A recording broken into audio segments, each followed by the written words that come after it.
It's time now for the Casey Ingram Show on WSTU. The opinions expressed are those of the program host and guest and not necessarily those of WSTU. WSTU does not endorse products that may be mentioned. Any reproduction or retransmission of this broadcast is strictly prohibited without written consent of WSTU. It's time to call in with your questions and comments at 220-9788, 220-WSTU. And now, here's Casey Ingram. Good morning. This is Richard Geisinger. I'm sitting in for Casey Ingram in the Casey Ingram Show. I have the honor of speaking with former State Representative Mary Lynn Magar this morning.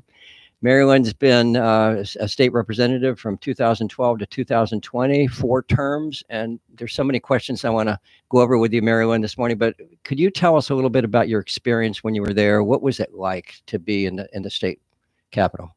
Good morning, Richard. Thanks for having me here. It's a pleasure to be here with you and talk about. You want to talk about the state capitol?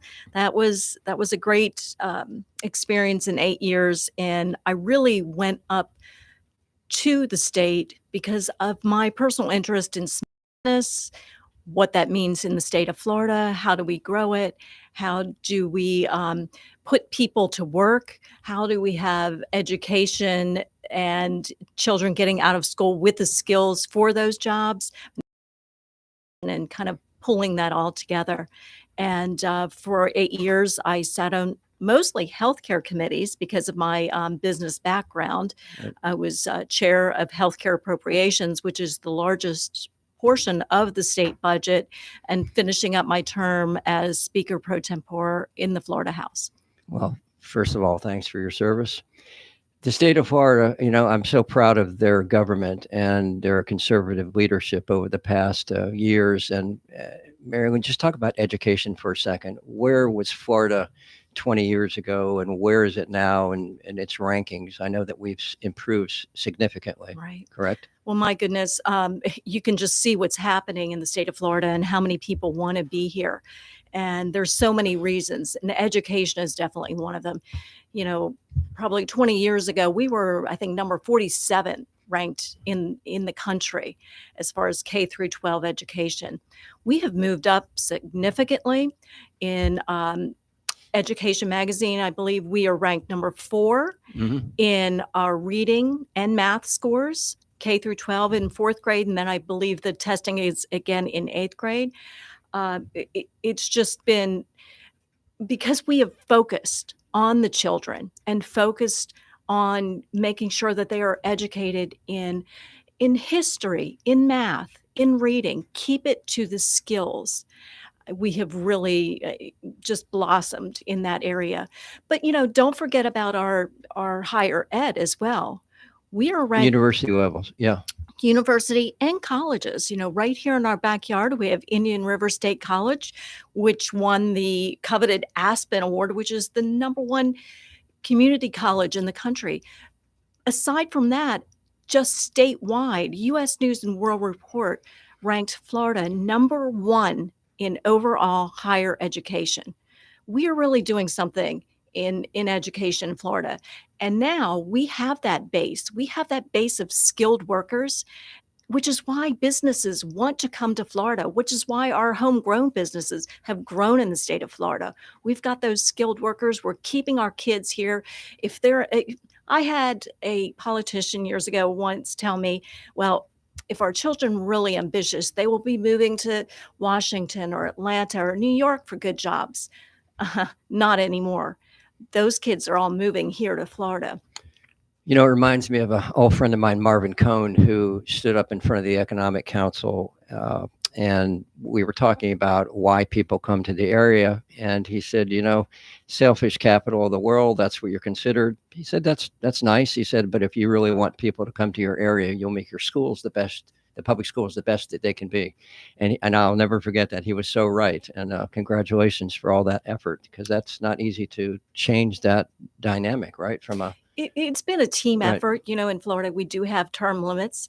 So it's not like it's been one person or a group of people, but it's been now a generation of people, starting with Jeb Bush, Right. and continuing through Rick Scott, and now Governor DeSantis, what he's done for education, and making sure also we have the best teachers. We have raised their pay rate and given them bonuses to make sure that they want to teach and stay teaching in the state of Florida. Marilyn, what was the biggest challenge you saw when you went up there? Was it the bureaucracy of the situation, or was it what is the biggest challenge you faced? Uh, Even though we have term limits, there are people that are within the system that have been there for years, whether they've been in lobbying mhm, uh, roles or within policy direction and think tanks. And so sometimes people get caught up in carrying those visions instead mhm. of their own. And I was lucky enough to be elected with a group of people. And I believe out of the 21 Republicans I was elected with, in the end, I think we had one attorney. We were all business people, doctors, teachers, a little bit of Working brought a people. Yeah, great yeah. mix. And that's what's needed in politics today in general, is for people to be involved and to serve in their government. It shouldn't be just for the legal profession or those with a political Right. science degree. We really need people that know how to balance a budget, that know the ins and outs of the Medicaid system, what is best to treat patients, on the healthcare side. We need teachers, we Hmm. need principals, everyone to To get participate in engaged. government. Yeah. Yes. So when you look at the lobbyists, that's a huge influence. Is it a fair statement, right? Yes. And I think we learned that a lot with trying to clean up the lake. The lake had so many different hands in that situation. And remember Ernie Lyons writing about it in the 1950s, and we're still talking about it today and still trying to clean it up. But Governor DeSantis did some interesting things when he came to office about that. He Governor DeSantis does not shy away from a problem. He right, right. recognized the problem, specifically with our Lego and the discharges. And after recognizing that problem, went to work with putting task force together and rearranging South Florida water management, Mm, rearranging the thought process on what we were doing, and getting everybody on board. So now it seems like we're all, focused on finishing projects that have been in the works for way too many years, that would get a little funding here and a little funding there. We need to get those projects off the list, complete them, and move forward together. And now we're finally seeing some real progress. so when you served your last term, did you miss it when you stopped, and what, or was it a relief? My last days being in the year of COVID, I worked every single one Hmm. of those last days. A lot of times after you're termed out in the House and it's an early session, that's kind of it. But with COVID and also being chair of healthcare appropriations, I was quite involved till the very end. And making sure we were addressing not only the funding issues, but making sure that we weren't sending people with COVID back into nursing homes, that we had separate places for them to go. There was just a lot to do to Florida the took a very different end. approach, didn't it? Yes. Yeah, it kept the elderly safe, It, right? it, it Yeah. is it is nice to have a somewhat of a break and not make that drive to Tallahassee Hmm. every week, because that is the tough part.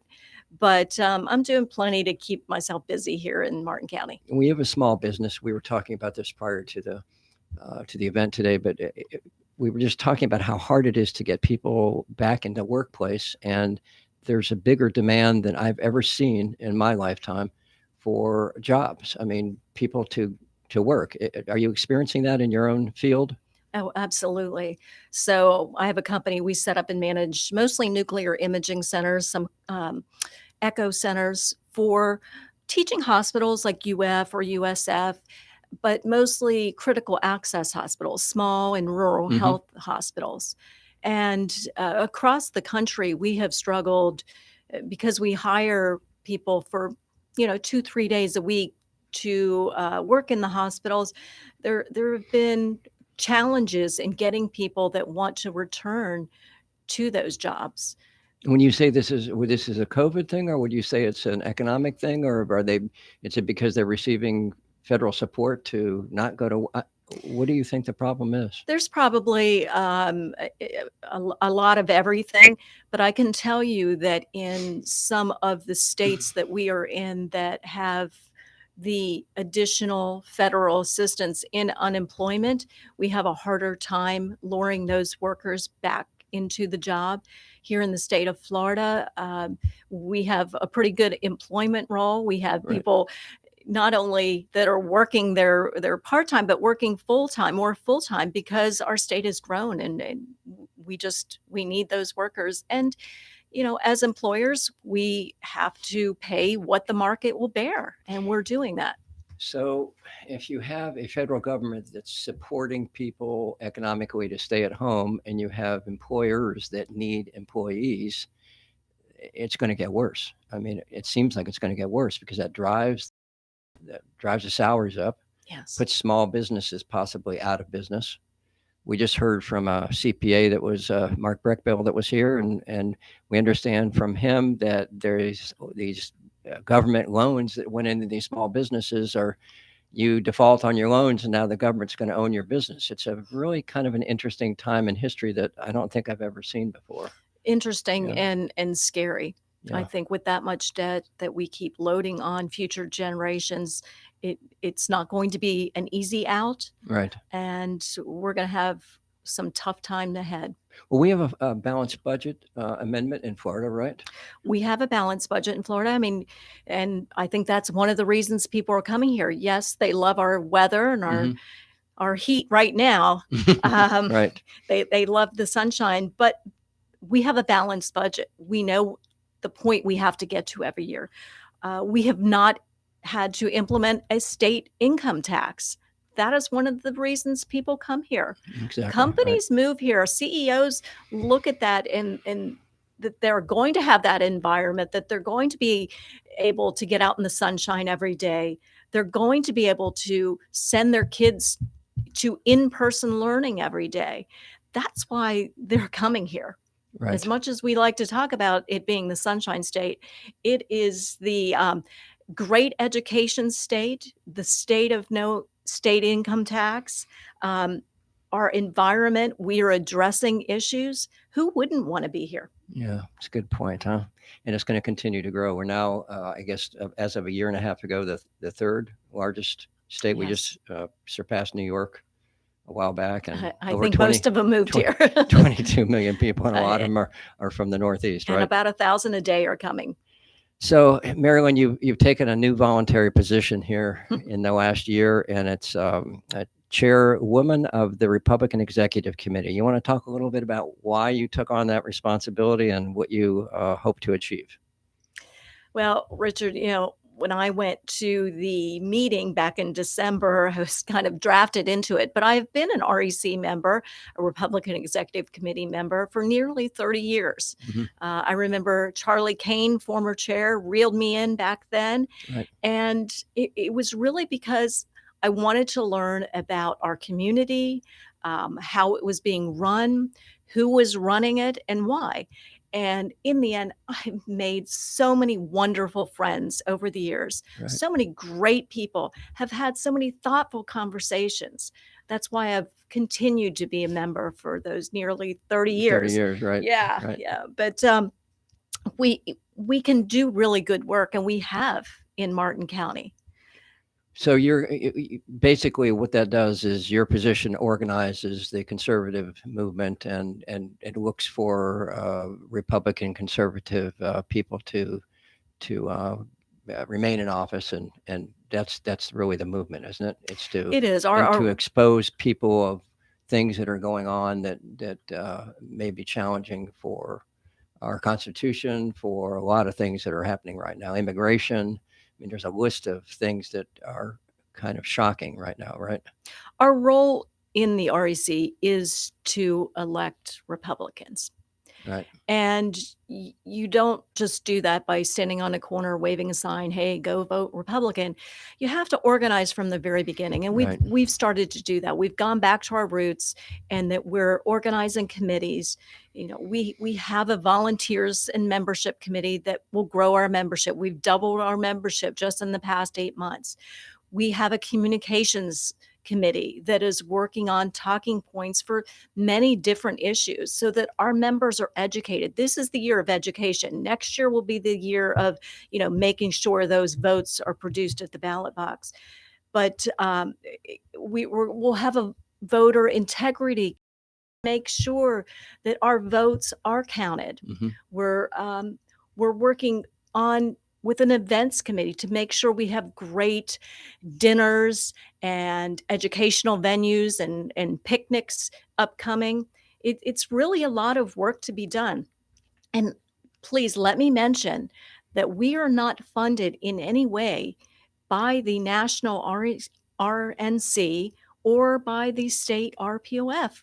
They're great organizations and they kind of lead the ship, but we have to raise all of our money here locally. It's all local donations, It is like all a local. grassroots opportunity for Yes. people. Right. Right. And we need that money so that we can maintain a headquarters, so that we can recruit great Republican leaders and elected officials here in Martin County.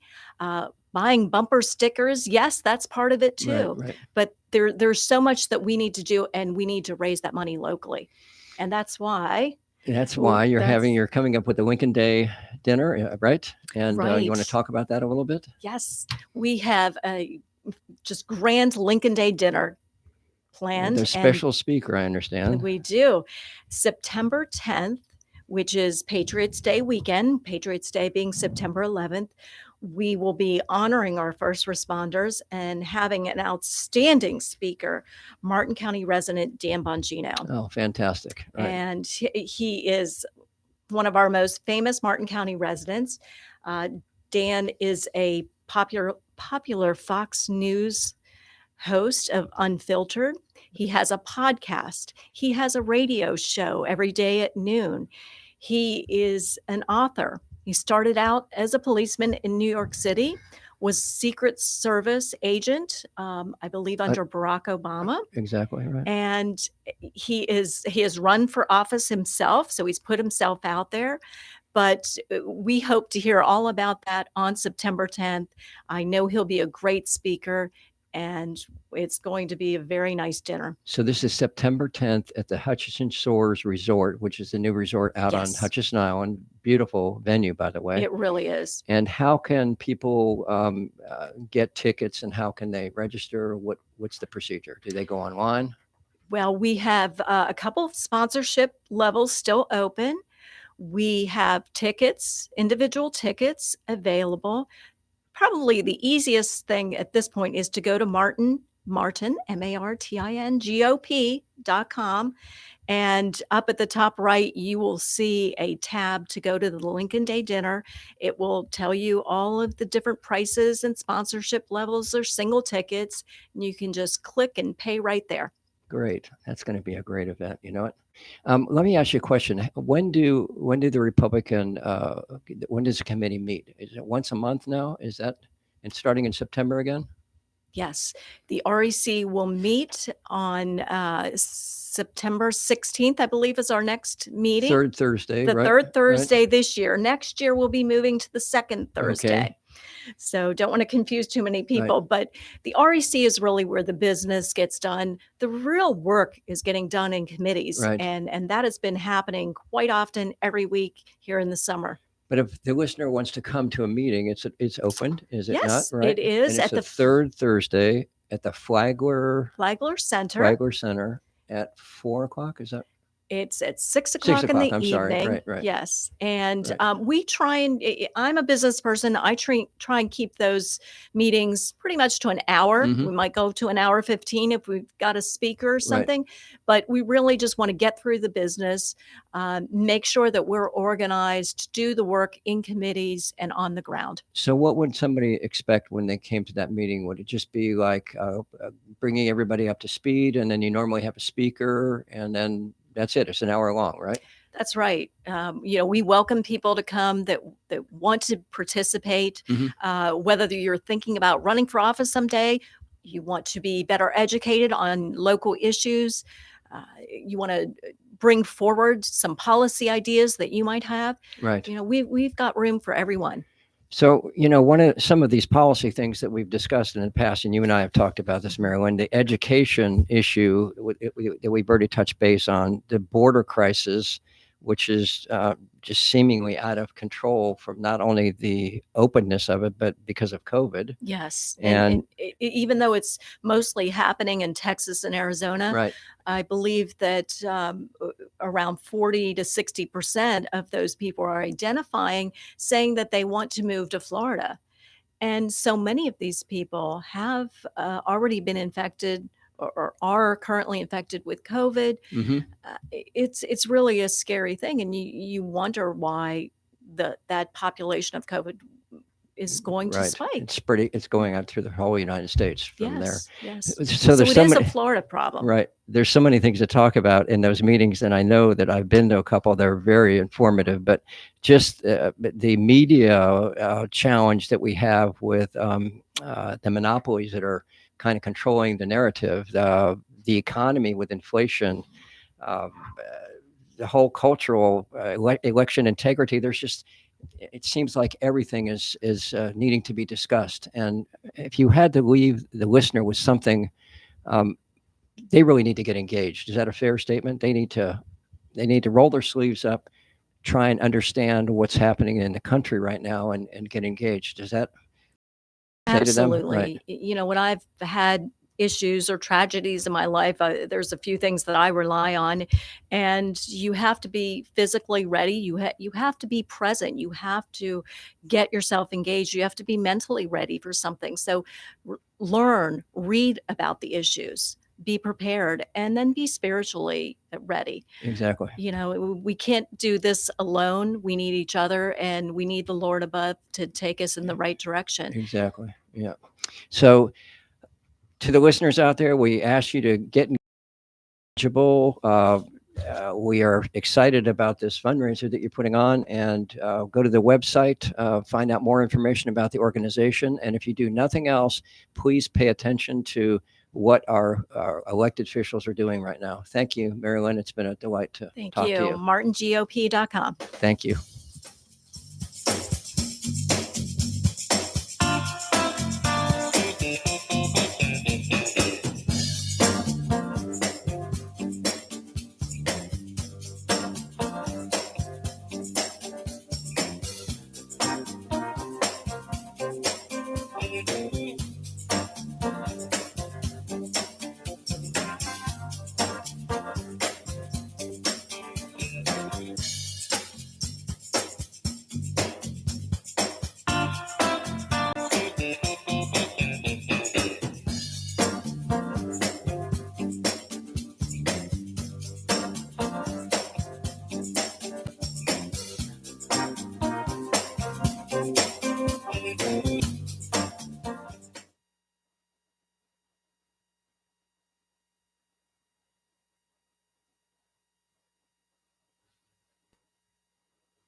It's time now for the Casey Ingram Show on WSTU. The opinions expressed are those of the program host and guest and not necessarily those of WSTU. WSTU does not endorse products that may be mentioned. Any reproduction or retransmission of this broadcast is strictly prohibited without written consent of WSTU. It's time to call in with your questions and comments at 220-WSTU. And now, Hi, this is Richard Geisinger again, sitting in for Casey Ingram and the Casey Ingram Show. It's the bottom half of the hour, and I get a chance to interview Kevin Powers, a longtime friend of mine and the president of the Martin County Taxpayers Association. Kevin was born and raised in Florida, unlike most people in Florida, and he's had a lot of contribution to many different nonprofit organizations, but this one specifically is the oldest taxpayers organization in the state. I believe, Kevin, it just turned 70 years old. Is that correct? That's right. It's now 71. Well, it's a pleasure to have you here. As we both talked about earlier, we both have a great interest in this organization and its function and what it does. So could you tell the listeners a little bit about the organization and what its goals are? Absolutely. Well, let me start, Richard, by saying thank you for having me. It's a real privilege. And back at you with your commitment, not just to the county, but your past involvement as the president of the Martin County Taxpayers Association. That's the disclosure that we're going to have. So, right well, now, I right? look at it as a joint conversation. And I'll go back on something you touched on, growing up here. And it's really cool to be in the studios at WSTU, Martin County's heritage station. Right. When I was a kid, it meant nothing to me. But when I was a teenager, I worked on a ranch and I drove a tractor that had an AM radio. And the only station it would get was WSTU. Right. And so it became a part of my life every afternoon after school, and Paul Harvey at 4:00. Right. And so anyway, it's really cool to be here. Kevin, many people probably don't realize that the antenna that WSTU used to broadcast out of is still on Alice Avenue, right? Mm-hmm. As you go over the railroad tracks right there. But yeah, fascinating. I could go on. One of the other fond memories, I grew up in the home of a Martin County politician, Timer Powers. That's right. So he was a political junkie. And so on election night, we didn't have the internet, we didn't have anything. But WSTU would announce the results by precinct. And my dad would sit with the radio turned up as loud as it could because the power goes down, and had his legal pad writing precinct by precinct, the results. And it was. By the way, Timer was a great man and great heritage. It was a great home to grow up in. Yep. So tell the listener a little bit about what's the purpose of the Martin County Taxpayers Association? So 71 years, Richard, of doing something right, and that is just it's the eyes and ears of the taxpayer.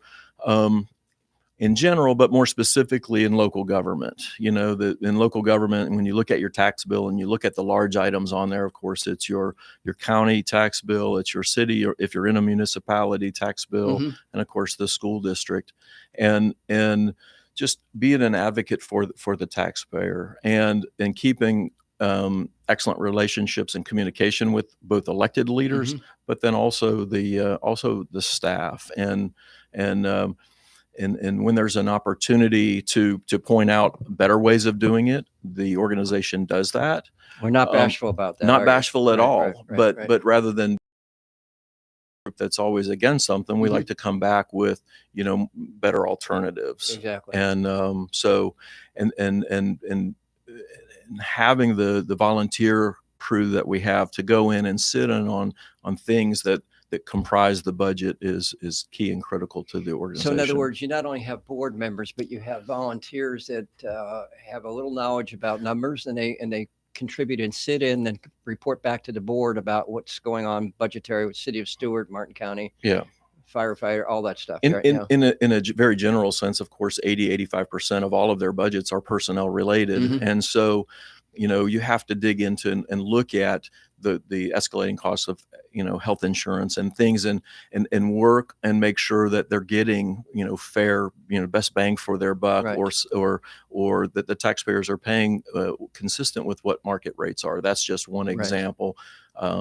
But you touch on a good point with regard to our volunteers, and it'll also flow in at the end, kind of what next. And that is, Martin County, this whole Treasure Coast region, we're blessed with folks that have made their career in other parts of the country, but they choose to come here and retire. But oftentimes they're looking for things to do. So a lot of that. I mean, we've got retired CEOs, They've got retired elected Right, officials, right. we've got retired state and local municipal budget chiefs, Right, and folks that really understand their way around. And so it's an invitation to anybody that is interested in doing that. And as you mentioned, they just gather the data, and the organization will do a summary and put it out. Right. It's very important to not just take the information, but to disseminate the information. One of the best parts I like about what you said is that you not only are critical of maybe some things that are happening, but you offer alternatives, and Mhm. that's rare. It also is a thankless job, I'm sure, as I remember. Yeah. So, but look, it serves a tremendous purpose. And what would you like the listener to know about the organization? How could they get engaged? What can they do to help? Because we're all concerned about escalating taxes, right? Yeah, a very, very good question. So all of our past reports, all of our information is fed through our website, Martin County Taxpayers or mctaxpayers.org, Okay. or social media. Check us out and like us on Facebook. Right. If you do social media, it's all there, and back that way. Sure. Interesting, because when you say the name Martin County Tax, we're advocating for more taxes, Right. and it's making sure that that we're advocating on behalf of the taxpayers, and in today's world at every level, it's key and critical. Right. I mean, we could be on the show every day for the next year and not come close to touching our federal budget issues. Right. But it all starts at home, Well, and this organization is really focused on, and we're fortunate that we have fiscally conservative, 8 organizations. people running. There's not a whole Yeah, lot, yeah. but that we view it as a complementary relationship. How can we do better? Right. Exactly. Yeah. So if you were to, and I don't want to put you on the spot, but Sure. if you were to rate Martin County as a tax collector, I remember now that between Florida Power and Light, Jupiter Island, and Selfish Point, those 3 big can really help contribute to the average cost to the homeowner, right? Yeah. We're doing fairly well, are we not? Yeah. And we're doing very well. And the simple word there is balance. Mhm. And you touched on the industrial, and that's where my hometown, Indiantown, comes into play. Right. It's home to a really strong industrial base, or Jupiter Island and all of it offers to those folks, and Mhm. and what that brings to the tax base. But it's balanced too, and making sure that, and we're both in real estate. We know more and more that in government, the hospital and government, they're our largest employers. Mhm. We're having more and more to bring our folks that do the work from outside the county. And so, not to drift into the rooftop conversation, but Right. we got to be mindful of that. And I say it from a taxpayer standpoint, because folks still have to be able to afford to stay in their house, buy a house, and live in their house. Right. It may not mean as much to a large corporation, some might argue, but it means everything to that homeowner that's just trying to get by. And much of our local government are funded by ad valorem taxes. And without homestead protection, people would have got taxed right out of their property. That's right. And that's, I guess, the reason for that to begin with, right? Exactly. And the same thing on rental, on rentals that don't have a homestead protection. Right. I mean, they're at the mercy of the market. What we've noticed over the past couple of years is that when you look at your tax bill, Mhm. it's very confusing, number one. Good It used point. to be one line, and that was it. The millage was it. That's So it. now they've broken out South Florida Water Management District, That's right? correct. And That's I correct. don't know, a bunch of other things. Can you Mhm. talk about that a little bit, and why? Sure. Why would they want to do that? I'm sure there's reasons. And does a taxpayer really understand, what the bill looks like and why? Yeah. Yeah. So a couple of points there. you mentioned South Florida. I'll come back to how does Martin County do, and we do very well balance-wise. But you remember, gosh, 10, 12 years ago, I stepped off of the Martin County Taxpayers Yes, Board so that I thank could you for I could serve in yeah, public yeah, office on the South Florida, the governing board of the South Right. Florida Water Management District. And it covers, 16 counties. It covers countless municipalities from Orlando south, 9 million population. So it allowed me visibility into how other governments do. Mhm. And so from that stand, you judge it from home base and Right. what's that. And so for me, yeah, Martin County pound for pound always, did very well by Mhm. every measure and metric, and of course, in the environmental space, pound for pound, nobody was, contributed more to environmental solutions than Martin County. So when you were on congratulations, by the way, that was a tough job, and I know it was a good experience. Thank you. Thank you for your effort. Some folks say it was tough. I love every minute of it, and I was ready to retire, but I look at all of the many projects that we were able to finish, move forward, take them from nowhere and bring them to somewhere and contribute to the benefit of the environment is something I will treasure Feeling for of the rest of my accomplishment. life. Exactly. Absolutely. So with the South Florida, just to talk about it for a second, there's a number of counties that participate in the overall budget. That's Is right. that done by population, or is that done by? It's a straight assessment on your tax bill. Right. So it Okay. doesn't fluctuate. It doesn't fluctuate at all by county. But It's Palm Beach fixed. County versus Martin County, Yeah, same thing. they break them out in Right. basins. So we're in the Lake Okeechobee Basin, for example, and but they don't differ very much. Okay. They don't differ very much, and it's a it's a relatively small number on your tax Right. bill. Obviously it's a huge organization. The Right, first budget right. we ever adopted when I was on the board was $1.4 billion with 1,600 Wow. employees. Yeah. Um, And this is all just to manage our water, manage our surface water management. I mean, that's really what it's about, right? it's three things. Okay. It's water supply. Right. And so not that the agency's the water company, but they do the permitting, they do Right. the oversight of the water supply. Okay. Of course, it's flood control. That's what it was created Mhm. for, right? We drained the swamp so we could all live here, Right. and so it's flood control, and then of course environmental restoration. And when you look at their budget pie, it probably sucks up at least 80% of environmental restoration Right. of the budget, and certainly with the Everglades restoration, it's the largest restoration project of its kind in the world. So, so that's where the majority of those tax dollars go. So getting back to the point of Mhm. these line items on the tax bill, what would be another line item? Is it? Well, I mean, bringing it back home, I mean, it would be, it'd be your municipal, Like the city of Stewart would be a separate line item. Yes, in city Martin, of Stewart, right, now the right. village of Sewell's Indiantown, Point. Jupiter Island, and Ocean Breeze, and Right. Sewell's Point are the municipalities. Right, right. And we engage, our board meets once a month, Mhm. and we invite, whether they're elected or the administration from all of the, organizations to come and share with us and allow for that dialogue Right. of not just how we can help, but observations in their budgets.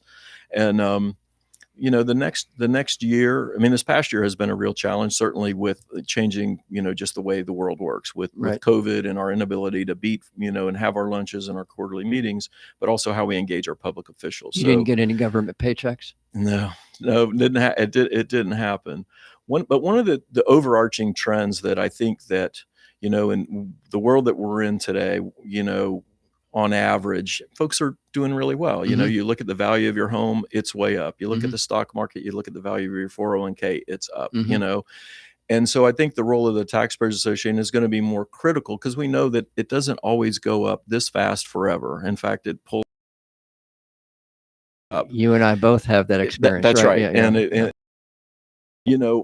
I pulled some numbers and again, just top line, when you go back to 2010, let's take the county, for example, the population of Martin County in 2010 was 146,000 people. Mhm. Today, that number is 157,000 folks. The county budget in 2000, That was in 10 years, Kevin. Yeah. yeah, so okay. we're in 11 years now. Yeah, So the okay. county budget in 2010 was 344 million. 344, Mhm. 545. The budget that's being adopted now for 2020, well, the population has changed by 1%, 1.5% per Mhm. year. So at 156, that's a 7% increase over that time period. Okay. The 2022 budget is 530 million. So we eclipsed a half a billion. 530, 390, 922 is what, Okay. and that's a 53% increase. So that's not a sustainable pace with, and we haven't seen as a county, we haven't seen an offset. We haven't seen, you touched on the balance Mhm. of our tax base. So we haven't seen a new large industrial user come along to That say, would, that well, could that offset and help that. helps Yeah. offset it. So it puts it back on, on commercial landowners. It puts it on, industrial, but also residential. Let me just make sure I understand the numbers that you just said. Yeah. So there's a 7% increase in population roughly in the last 10 years. Correct. And there's a 53% increase in the county budget. That's correct. That's in 2010, 344 Went to million, 530. and it went to 530. Well, that's kind of challenging, isn't it? It is. And it's not sustainable. And Right. yeah, again, unless it's offset with and the school district has got its own story. We actually have flat enrollment, declining enrollment, in the but school system. yeah, in the school district. And because your wife sits on. yeah, I'll be careful there, but she goes at it. She's she's very, very mindful. Right. And they run a tight ship. But when Right. you have declining enrollment, something's got to get square Right. at some point. Right. And so, but then, they've done some great things. They continue to, and the biggest one that stands out in my mind, and you'll remember for years, they had proposed, building a new administrative center. And when you look at new construction cost and cost of land, or where's it going to go, through the roof. Right. And when they seized the opportunity to buy the existing Stewart News building and move into existing facility and retrofit that, that saved the taxpayers millions of dollars. Wise decision, a quicker time frame. And I think that serves as a great example, where, oftentimes from a local government standpoint, look into the market and see if there's opportunities rather than having to, build and do everything. We can give a plug in to Marcia Powers, and I think she's a great school board member, and I just want to pass that on to the listener. And it's so interesting, Kevin, that people, just like the former state representative that we just talked to, people have to get engaged to understand this stuff. I didn't realize this number myself till you just told me. 7% increase in population, 53% increase in government spending. Now, it seems to me that you have to do something to stop that, because it cannot continue this way. Government's kind of interesting, and you know more about government than I do, but it just seems to want to grow. It's, you have new staff members that come on to have new programs, and all of them kind of cost money. And instead of kind of we'll cut over here if we're going to add this, they don't bother to do the first step. They just say, hey, this is a great program. Right. We need this. Right. Let's do it. Right. And that's the end of the conversation. So that's why the organization is so important, is to remind government that this is not sustainable. Right. And if they don't understand that and start to take steps, then we're upside down. We're in New York City. Exactly. A lot of the reasons that folks are choosing to come here. Right. And it brings you back to the very simple, and that is the role of government. And my observation in my 8 years in office, it's very easy to drift and to creep into everybody. They're nice to haves. There's the we have to have this, and then there's nice to haves, and in government and in business too. You add on something, and then it becomes recurring, and that's how it escalates. It's very hard to get rid of. The differences in the private sector. Hey, when the world slows down, you pull back quickly, immediately, and it doesn't typically happen. And again, I'm not saying that have anything on the horizon, other than we just know that things cycle. And when you look at accelerated rates of public spending versus, private's been doing very well also, but those are tax dollars that are paying to fund government. Interesting, in '07 and '08, we all know what happened during that time period, and the government it had so much more money in those years coming that time period, and it was kind of obvious that this could not continue, right?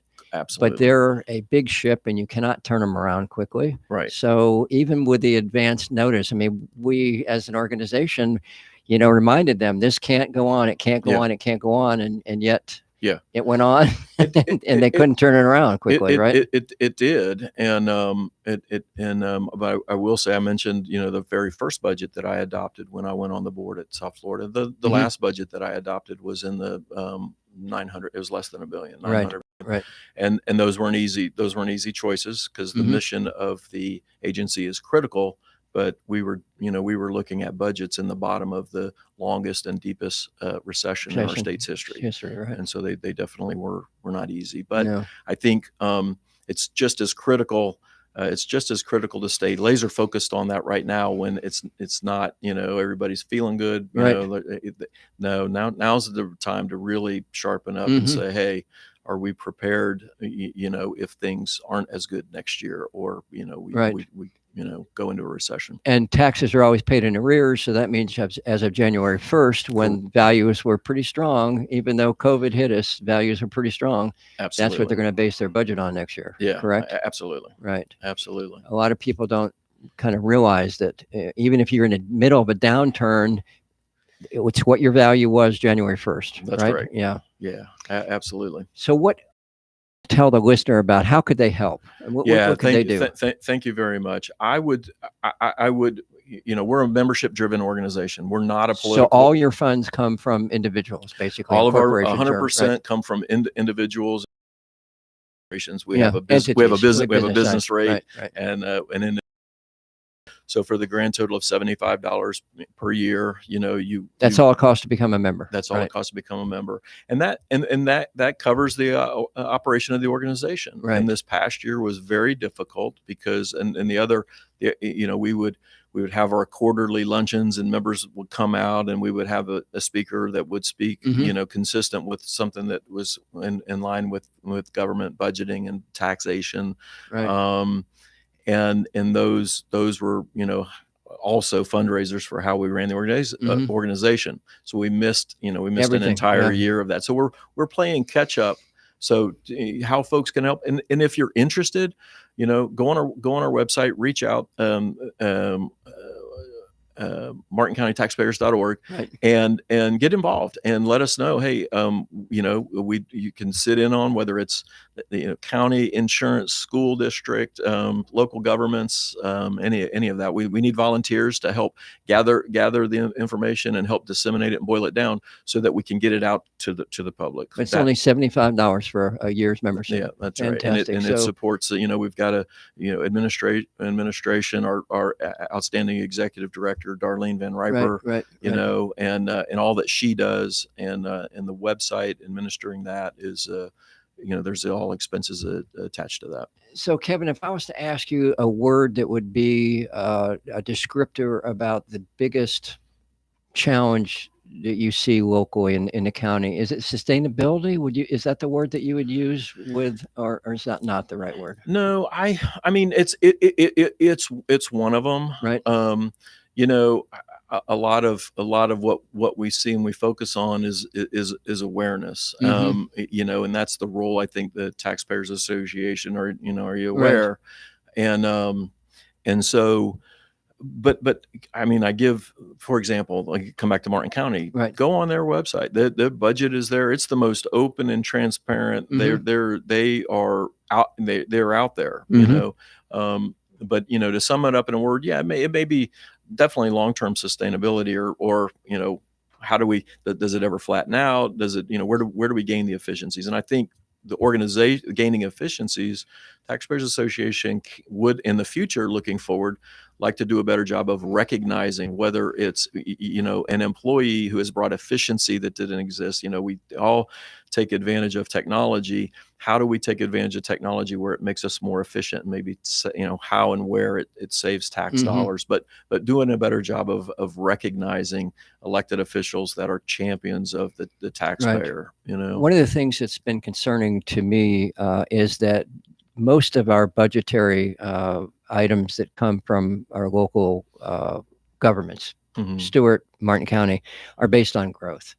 And I think with the comprehensive plan being what it is, and the kind of the inflexibility, if you would, of the plan, we're not going to be able to continue to grow as much as we have in the past, even though it's, what do you say, 1.5% a year? It's historic, yeah. Historic. So, I mean, I think, and that kind of comes back to the sustainability issue. If, just like the school system that you just said, if we have less students, but you have an increasing cost, right? I mean, how do you ultimately make that work, right? Yeah. And I think that maybe the county, any municipal body, needs to kind of look through and think through that process of, we may not be growing at 1.5%, right. And what are we going to do? How do we keep our costs in line, right? Yeah. And then go back through and do a deep dive on that budget and look at things. A lot of times when things are implemented in a budget, they were for whatever it was at the time. It may not be a necessary thing, but there's not any. Typically, you don't find that it's like, well, is this a have to have? Do we need to have this? Why did it get here? Right. And kind of make it prove itself up over and over again. I like your comments about have to have and want to have. Oh, yeah. And those are two different items. And has government really taken on things that they shouldn't be taking on, which has contributed to the growth, right? Yeah. No, we've seen that. And I'm a the home I grew up in, a minimal role of government, so we, our electeds, the staff, they're wonderful people, but there are things that I have fundamental differences with. The restaurant at the beach. The county doesn't need to be in the restaurant business at the beach. The golf course is historic, but is it the role of government to provide that level of things like that? Compete with private enterprise. Well, and then at the same time that we're pouring millions into that, the golf course at Martin Downs gets auctioned off for $1 million because it can't make it. Makes sense. Something's not squaring. Well, Kevin, we really appreciate you being here. And Kevin Powers, again, president of the Martin County Taxpayers Association, and probably one of the a very significant organization that's so needed. And we just thank you for your I know it's not a high-paying job, Kevin, and it's all volunteer. And we hope that you join the organization, look at the website, and get engaged. And thank you very much, Kevin. It's been a pleasure. Yep. Thank you, Richard. Yep.